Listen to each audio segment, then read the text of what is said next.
बातमी पुण्यातून आहे। आंब्याचा सीझन आणि उन्हाळ्याची सुट्टी म्हटलं की मँगो मस्ती येणारच। पुण्यातल्या बालगंधर्व रंगमंदिर परिसरामध्ये नुकताच रसाळ आंब्यांचा सुवास आणि चिमुकल्यांचा उत्साह आणि गोंधळ पाहायला मिळाला।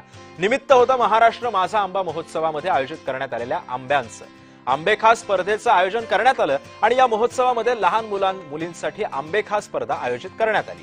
यामध्ये एकूण 35 चिमुकल्यांनी सहभाग घेतला होता। स्पर्धेचा नियम साधा होता। 3 मिनिटांमध्ये फक्त 3 आंबे फस्त करायचे। स्पर्धा सुरू होताच मुलांनी आंब्यावरती असा काही ताव मारला की पाहणारे सुद्धा अवाक झाले। अवघ्या काही वेळातच मुलांचे हात आणि चेहरे गोड आंब्यांच्या रसानं छान रंगले होते। या रंगतदार स्पर्धेमध्ये ओम प्रफुल्ल शिंदे यांना आपल्या चपळाईनं सर्वांचंच लक्ष वेधून घेतलं। ओमनं 2 मिनिटांमध्ये 3 आंबे फस्त करून पहिला क्रमांक पटकावला।